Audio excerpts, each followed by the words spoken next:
My name's Lucas Mays. I grew up in Manassas, Colorado. I work as a conductor slash trainman for the Cumbres and Toltec located in Antonito, Colorado. Believe it or not, I'm in charge of the entire train, from the tip of the engine to the tail of the train, and everybody and everything in between. I make sure that the train gets from A to B safely, on time, without any issue, hopefully. If there is an issue, I'm the man that has to make sure it gets taken care of efficiently and quickly. Actually, we do a pre-morning check. We check our train before we even leave our terminal. We check our brakes, we check our wheels, we check our piston travel, which is how the brakes applied, how evenly it's going to be for the downhill part. We check for any air leakage. So we'll actually have the engineer set some air on the train, and we'll make sure there's none leaking anywhere.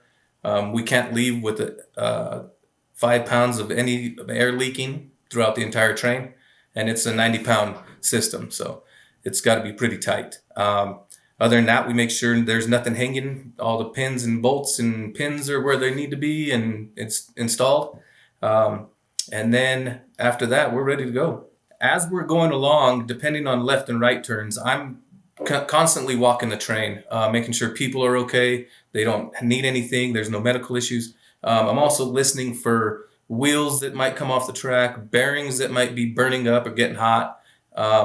As we round the corners, that's a good opportunity for myself and my brakeman. We'll look out the side and we paint a white mark on the wheel so we can watch them turn, which is a good indicator to making sure that the wheels aren't locked up and sliding.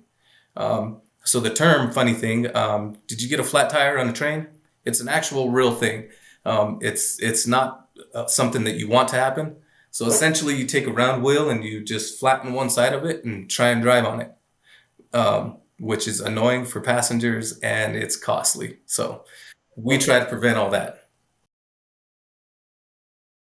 Actually, coming out of high school, funny thing, I grew up just about 7 miles north of where we're at. The train's located, and this guy, my friend Max, that I grew up with, he's a engineer here.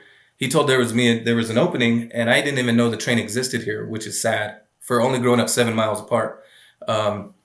So we came on with that, and was already doing construction and different stuff like that. A little bit of retail here and there, some auto mechanics and stuff. And then when I shifted to here, the knowledge that you gain from old steam engines, on how people created and made this thing without the modern tools that we have now is just mind blowing. And it just made me want to learn more that I could and be better at my job and, wear many hats for sure. When I first got hired on, I had no knowledge of any kind of steam engine work at all. So it was all on the job training. Before I was conductor, actually, all the previous job training that I had gotten on the steam engines was completely beneficial for what I do now. But as far as coming up as a brakeman and a conductor, and now being head conductor, it was all on the job. You don't think you're going to need math? You're like, what am I going to do with all these? You need it. We're doing machining within hundreds and thousands of an inch, and learning to read all that stuff is amazing.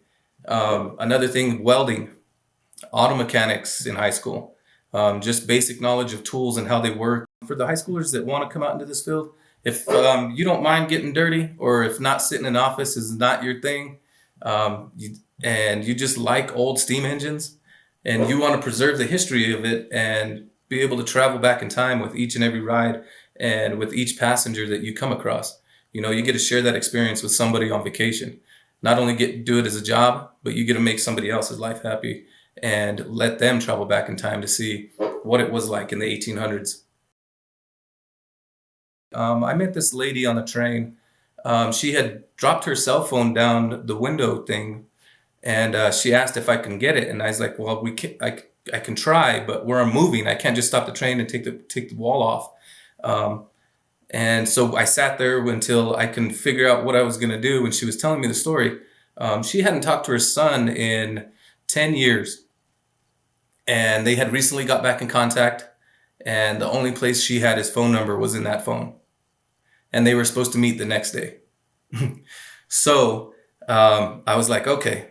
I went and I eventually got the phone out for her, and she cried and she sent me a thank you letter after that. And it's just moments like that that just are worth it. All the troubles that you may have had during the day. It's just knowing that you made a difference in someone's life, whether it be just showing them the views and telling them about how everything works, or getting a cell phone out of the wall so that they can go reconnect with their son.